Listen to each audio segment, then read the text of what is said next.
ಇನ್ನು ಯಾಕಮ್ಮ ಬರ್ಲಿಲ್ಲ? ರಾಹುಲ್ ಆಲ್ರೆಡಿ ಎದ್ದು ಸರ್ಸು ಸರ್ಸು ಅಂತ ಕೂಕೊಳ್ತಾ ಇದ್ದಾನೆ. ನಿನ್ನ ಮನೆ ಮುಂದೆ ಕಾರ್ ರೆಡಿಯಾಗಿ ನಿಂತಿದೆ, ಬೇಗ ಬಂದ್ಬಿಡಮ್ಮ. ಸರಿ ಮೇಡಮ್, ಬರ್ತಿದ್ದೀನಿ.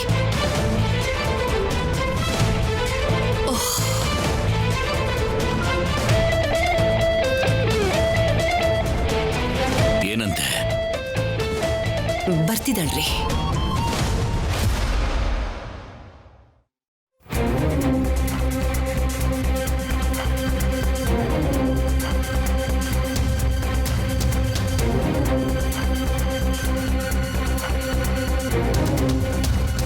ಭಾಷಿಣಿ ತಗೋ. ನಂಗೇನು ಬೇಡಮ್ಮ, ಈಗಾಗ್ಲೇ ತಡ ಆಗಿದೆ.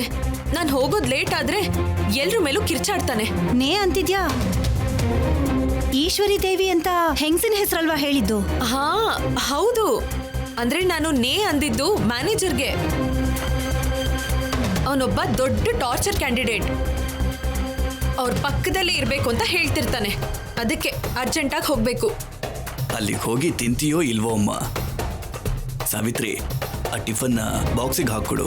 ಅಯ್ಯೋ ಅಗತ್ಯ ಇಲ್ಲಮ್ಮ, ಅಲ್ಲಿ ಫುಡ್ಗೆ ಯಾವ ತೊಂದ್ರೆನೂ ಇಲ್ಲ. ಅಕ್ಕ ಅಕ್ಕ, ನಿನ್ಗೋಸ್ಕರ ಕಾರ್ ಬಂದಿದೆ. ಹಾ ಸರಿ, ನಾನು ಹೊರಡ್ತೀನಿ, ಬಾಯ್.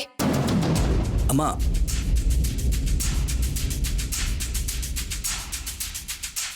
ನಮ್ಮ ಭಾಷಿಣಿನ ಅವರು ಸ್ವಂತದವಳು ಅನ್ನೋ ಹಾಗೆ ನೋಡ್ಕೋತಿದ್ದಾರೇನೋ, ಅದಕ್ಕೆ ತಡ ಆಗಿದ್ದಕ್ಕೆ ಇಷ್ಟೊಂದು ಚಿಂತೆ ಮಾಡ್ತಿದ್ದಾರೆ.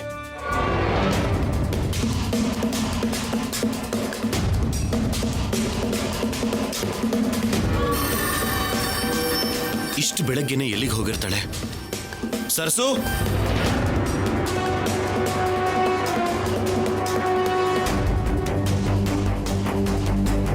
ಫಂಕ್ಷನ್ ಅಲ್ಲಿ ಭಾಷಿಣಿ ಮೇಲೆ ಮರ್ಡರ್ ಅಟೆಂಪ್ಟ್ ಮಾಡಿದ್ರಲ್ಲ ಮೇಡಮ್, ಆ ಭಯದಿಂದ ಬರಲ್ವೇನೋ ಅನಿಸ್ತಾ ಇದೆ. ಭಾಷಿಣಿ ಬರ್ಲಿಲ್ಲ ಅಂದ್ರೆ ರಾಹುಲ್ಗೆ ನಿಜ ಮಾತ್ರ ಅಲ್ಲ, ನಾವೆಲ್ಲರೂ ಸೇರಿ ಮಾಡ್ತಿರೋ ಮೋಸ ಕೂಡ ಗೊತ್ತಾಗೋಗ್ಬಿಡುತ್ತೆ. ನೀವಿಬ್ರು ಸ್ವಲ್ಪ ಹೊತ್ತು ಸೈಲೆಂಟ್ ಆಗಿರ್ತೀರಾ? ಭಾಷಿಣಿ ಮೇಲೆ ನನಗೆ ನಂಬಿಕೆ ಇದೆ, ಅವಳು ಖಂಡಿತ ಬರ್ತಾಳೆ.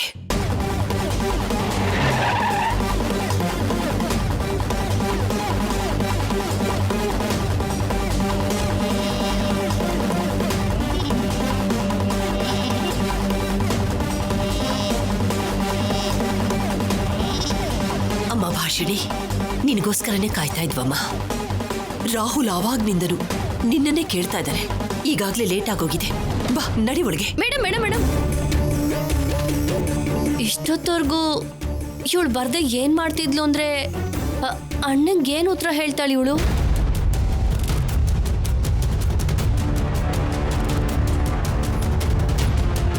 ಸರ್ಸು, ಸರ್ಸು,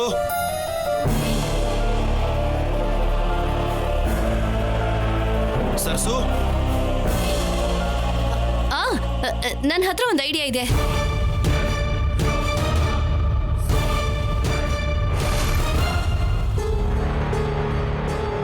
ಇದನ್ ತಗೋ, ಇವಾಗ ಏನ್ ಹೇಳ್ತೀಯಾ? ಹಾ, ದೇವಸ್ಥಾನಕ್ಕೆ ಹೋಗಿದ್ದೆ ಅಂತೀನಿ. Very good. ಇದೇ ರೀತಿ ಬುದ್ಧಿವಂತಿಕೆಯಿಂದ ಸಮಯ ಸ್ಫೂರ್ತಿ ಜೊತೆ ಬಿಹೇವ್ ಮಾಡ್ತಾ ಇದ್ರೆ ನಾವು ಅಂದುಕೊಂಡಿರೋದಕ್ಕಿಂತ ಮುಂಚೆನೆ ರಾಹುಲ್ ರಿಕವರ್ ಆಗ್ಬಿಡ್ತಾನೆ. ನನಗಾಗ ಅನಿಸ್ತಿದೆ. ಹೋಗಮ್ಮ ಹೋಗು.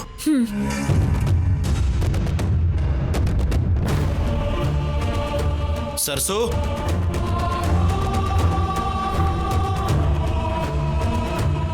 ಸರ್ಸು. ರಾಹುಲ್ ಅವರೇ,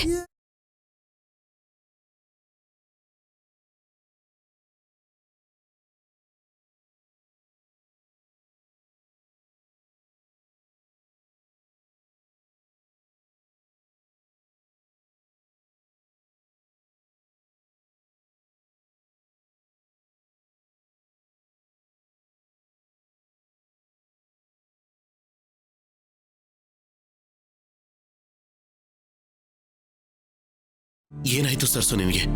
ಎಲ್ಲಿಗೆ ಹೋಗಿದ್ದೆ? ಅದು ದೇವಸ್ಥಾನಕ್ಕೆ ಹೋಗಿದ್ದೆ ರೀ. ನಿಮ್ಗೆ ಯಾವ ಸಮಸ್ಯೆನೂ ಇಲ್ದೇನೆ ಸಂತೋಷವಾಗಿರ್ಬೇಕು ಅಂತ ಆ ದೇವ್ರಿಗೆ ಅಭಿಷೇಕ ಮಾಡಿಸ್ಕೊಂಡ್ ಬಂದೆ. ನನ್ನ ಸಂತೋಷನೇ ನೀನು. ಅಂಥದ್ರಲ್ಲಿ ನನ್ನ ಕಣ್ಣು ಮುಂದೆನೆ ನೀನಿರ್ದೆ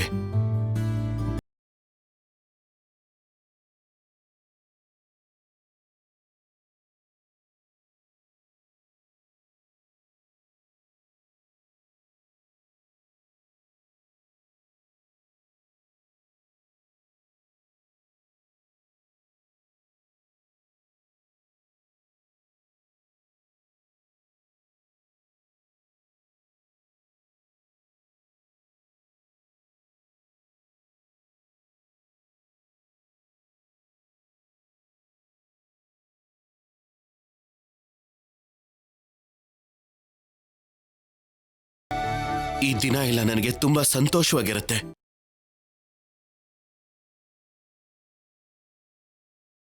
ಅದೇನೋ ಗೊತ್ತಿಲ್ಲ ಸರ್ಸು.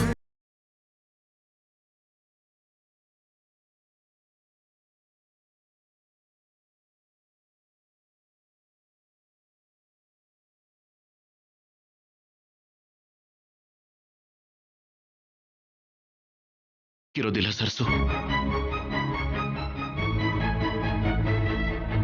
ಅದಕ್ಕೆ ಕಣ್ಮುಚ್ಚಿದ್ರು ಕಣ್ ತೆಗೆದ್ರು ಕೂಡ ನೀನು ನನ್ನ ಮುಂದೆನೇ ಇರಬೇಕು. ನಾನು ಈ ನಗುನೇ ನೋಡ್ತಿರ್ಬೇಕು. ತಾಯಿಗೋಸ್ಕರ ಅಳೋ ಮಗುವಿನ ಹಾಗೆ ನಾನು ನಿನಗೋಸ್ಕರ ಎಷ್ಟು ಕಾಯ್ತಾ ಇದ್ದೆ ಗೊತ್ತಾ? ಪ್ಲೀಸ್ ಸರ್ಸು, ಇನ್ಯಾವತ್ತೂ ನನ್ನನ್ನು ಬಿಟ್ಟು ಹೋಗ್ಬೇಡ, ಸರಿನಾ?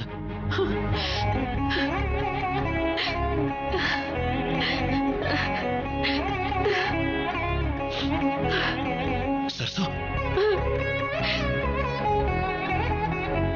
ಏನಾಯ್ತು ಸರ್ಸು? ಯಾಕೆ ಕಣ್ಣೀರು? ನಿಮ್ ನಿಷ್ಕಲ್ಮಶ ಪ್ರೀತಿ ನೋಡ್ತಿದ್ರೆ ಹೀಗ್ ಗೊತ್ತಾಗ್ದೇನೆ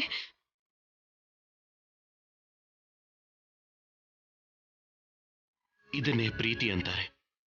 ಇದೊಂದು ಮ್ಯೂಚುವಲ್ ರಿಲೇಷನ್. ಇಲ್ಲ ರಿಲೇಷನ್.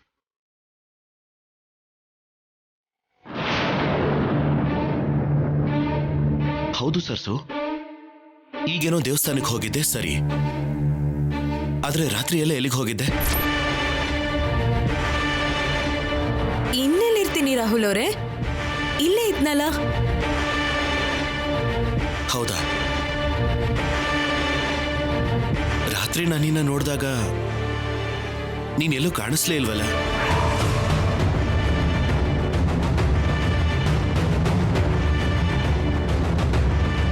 ಅಂದ್ರೆ ರಾಹುಲ್ ಅವರೇ,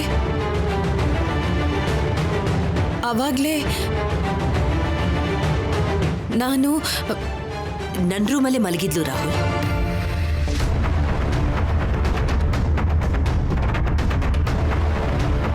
ಅವ್ರ ರೂಮಲ್ಲಿ ಯಾಕೆ ಮಲಗಿದ್ದೆ ನೀನು?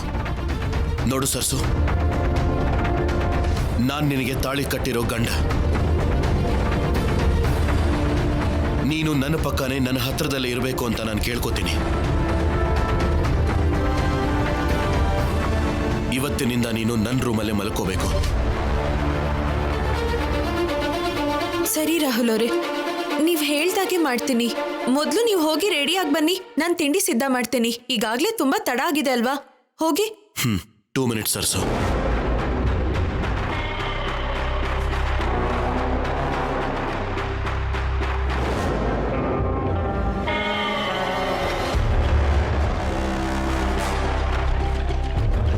ಏನ್ ಮೇಡಮ್ ಇದು? ನನ್ನನ್ನ ಇಲ್ಲೇ ಅವ್ರ ಹತ್ರನೇ ಅವ್ರ ರೂಮಲ್ಲೇ ಇರು ಅಂತಿದಾರಲ್ಲ. ನನ್ನಿಂದ ಆಗಲ್ಲ. ಏನೇ ಪರಿಸ್ಥಿತಿ ಬಂದ್ರು ರಾತ್ರಿ ಆದ್ರೆ ನಮ್ಮ ಮನೆಗೆ ಹೋಗ್ಲೇಬೇಕು ಅಂತ ಹೇಳಿದ್ನಲ್ಲ.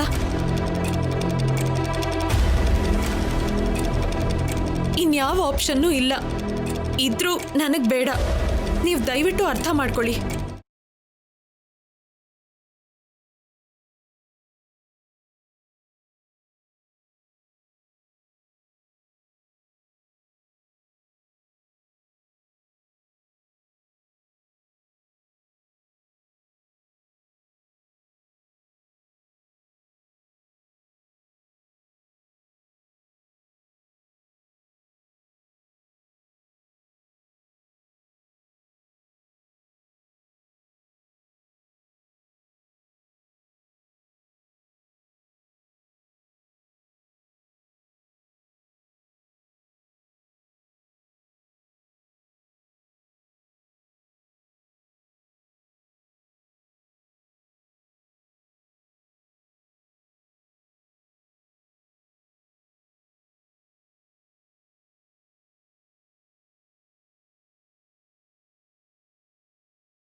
ಸರಸು ಬದುಕೆ ಇದ್ದಾಳೆ.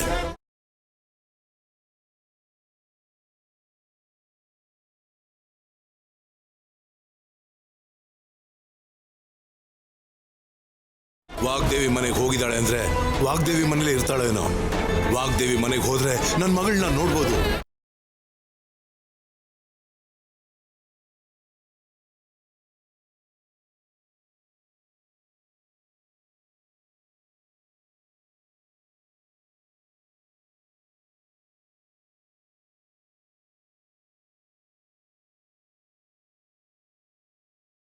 ಏನಾಯ್ತು?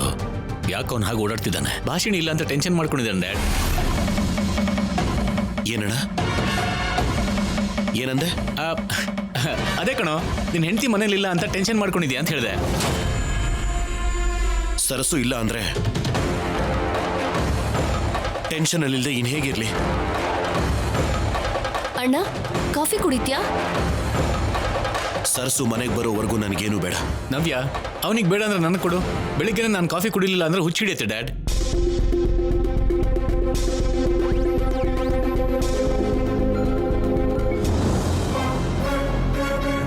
ಸರಸು ಮನೆಗೆ ಬರೋವರೆಗೂ ಯಾರು ಯಾವ ಕೆಲಸನೂ ಮಾಡಬಾರ್ದು, ಕಾಫಿನೂ ಕುಡಿಬಾರ್ದು. ಲೇ, ಏನ್ ಮಾಡ್ತಿದ್ಯಾ ರಾಹುಲ್? ಅವಳು ಮನೇಲಿಲ್ಲ ಅಂದ್ರೆ ಒಂಥರದ ಹುಚ್ಚು, ಇಲ್ಲ ಅಂದ್ರೆ ಇನ್ನೊಂದ್ ಥರದ ಹುಚ್ಚು. ಸಾಯೋ ಸಾವು ಬಂದಿದೆ.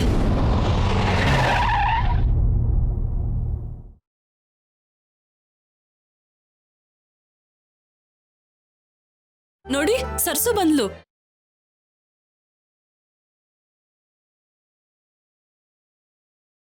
ಅಯ್ಯಪ್ಪ, ಈಗ ಕುಡಿದು ಬಿಡ್ತೀನಿ.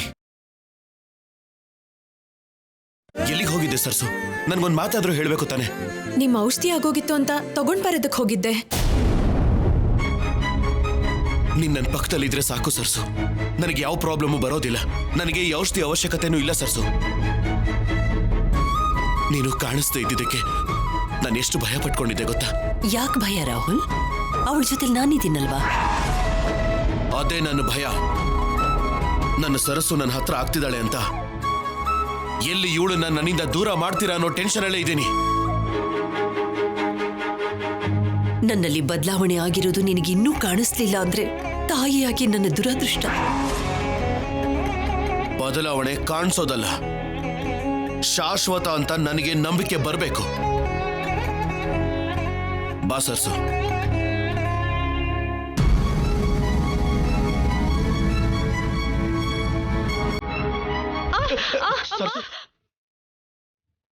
ಸರ್ಸು, ಏನಾಯ್ತು ಸರ್ಸು? ಸರ್ಸು, ಇಲ್ಲಿ ನೋವು ಆಗ್ತಿದ್ಯಾ?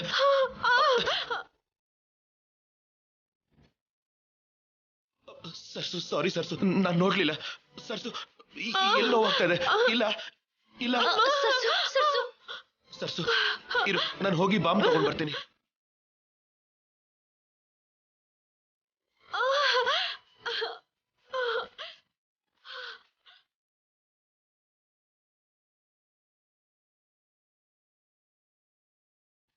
ರಾಹುಲ್ ಅವರೇ, ಅಮ್ಮ.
ಸಾಕಮ್ಮೋರೆ.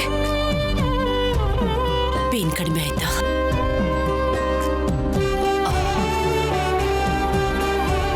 ಸರ್ಸು ಬಾ ಒಳಗೆ ಹೋಗೋಣ.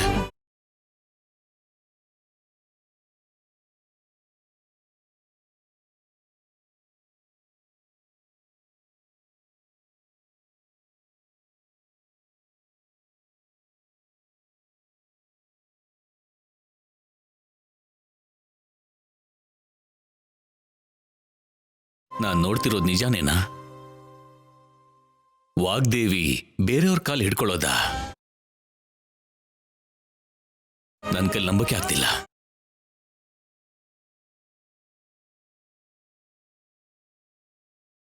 ನಾನು ಭಾಷಣಿ ಕಾಲು ಹಿಡ್ಕೊಂಡಿದ್ದು ನೋವನ್ನು ಕಡಿಮೆ ಮಾಡೋದಕ್ಕೆ ಹೊರತು ಯಾರನ್ನು ಮೆಚ್ಚಿಸೋದಕ್ಕಾಗ್ಲಿ ಶಾಬಾಷ್ಗಿರಿ ತಗೊಳ್ಳೋದಕ್ಕಾಗ್ಲಿ ಅಲ್ಲ ರೀ. ಆಗೆಲ್ಲ ರಾಹುಲ್ ಪರಿಸ್ಥಿತಿ ನೋಡಿ ನಾನು ನೋವು ಪಡೆದೇ ಇರೋಂಥ ದಿನನೇ ಇರಲಿಲ್ಲ, ಕೈ ಮುಗಿಯ ದೇವರೇ ಇರಲಿಲ್ಲ. ಇವತ್ತು ಭಾಷಣಿಯಿಂದಾನೆ ನನ್ನ ಮಗನಲ್ಲಿ ಬದಲಾವಣೆ ಬಂದಿದೆ. ಮತ್ತೆ ನಮ್ಮನೆಗೆ ಸಂತೋಷನ ತಂದಿದ್ದಾಳೆ. ನಮಗೆ ಸಹಾಯ ಮಾಡ್ತಾ ಇರೋ ಭಾಷಣಿ ಕಾಲನ್ನ ಹಿಡ್ಕೊಳ್ಳೋದು ಮಾತ್ರ ಅಲ್ಲ ರೀ, ಆ ಕಾಲನ್ನ ತೊಳೆದು ಆ ನೀರನ್ನ ತಲೆ ಮೇಲೆ ಹಾಕ್ಕೊಂಡ್ರು ಕೂಡ ತಪ್ಪಿಲ್ಲ.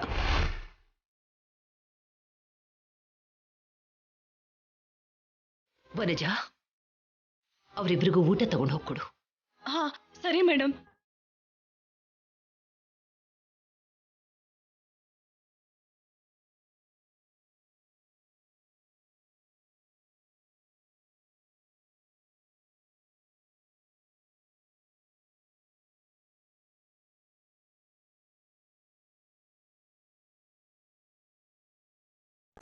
ಸರಸು, ಅಮ್ಮ ಸರಸು, ಅಮ್ಮ ಸರಸು.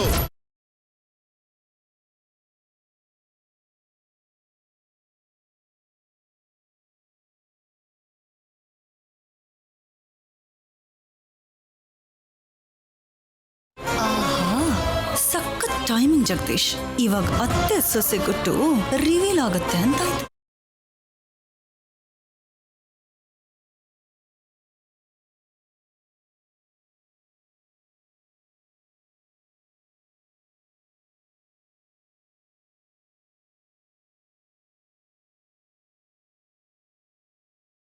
ಅರುಣ್, ನನ್ನ ಮಗಳೆಲ್ಲೋ? ಸರ್ಸು. ಹೌದು ಕಣ, ಎಷ್ಟು ದಿನ ನನ್ನ ಮಗಳು ನನ್ನಿಂದ ದೂರ ಆದ್ಲು ಅಂತ ಎಷ್ಟು ನೋವು ತಿಂದಿದ್ದೀನಿ ಗೊತ್ತಾ? ಆದ್ರೆ ಬದುಕಿದ್ದಾಳೆ ಅಂತ ಅವಳು ನೋಡಿದ್ಮೇಲೆ ಗೊತ್ತಾಗಿದ್ದು. ಎಲ್ಲೋ ನನ್ನ ಮಗಳು. ಅಪ್ಪ,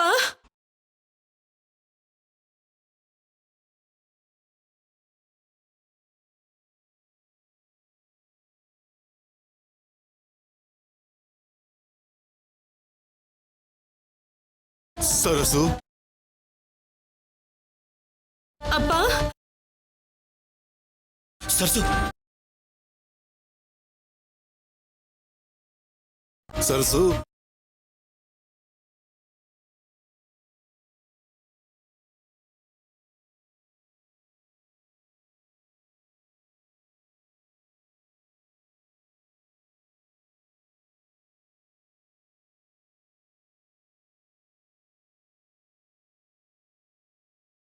ಇಂಥ ದಿನ ಬರುತ್ತೆ ಅಂತ ನಿನ್ನ ಮತ್ತೆ ನೋಡ್ತೀನಿ ಅಂತ ಅನ್ಕೊಳ್ಳಿಲ್ಲಮ್ಮ. ನೀನು ಹುಟ್ಟಿದಾಗ ಎಷ್ಟು ಸಂತೋಷ ಪಟ್ನೋ, ಈಗ ಅದಕ್ಕಿಂತ ಹೆಚ್ಚು ಸಂತೋಷ ಆಗ್ತಿದೆಯಮ್ಮ. ಇಷ್ಟು ದಿನ ಎಲ್ಲಿದ್ದೆ? ಅವತ್ತಿನ ದಿನ ಆಕ್ಸಿಡೆಂಟ್ ಆದ್ಮೇಲೆ ನನ್ನನ್ನ ಒಬ್ರು ಡಾಕ್ಟ್ರು ಕರ್ಕೊಂಡು ಹೋಗಿ ಚಿಕಿತ್ಸೆ ಕೊಟ್ರಪ್ಪ. ಅಂದ್ರೆ ನಾನು ಶವ ಸಂಸ್ಕಾರ ಮಾಡಿದ್ದು ಬೇರೆ ಯಾರಿಗೋನಾ? ನೀನು ಬದುಕಿದ್ಯಾ, ಇಷ್ಟು ಸಂತೋಷ ಸಾಕಮ್ಮ.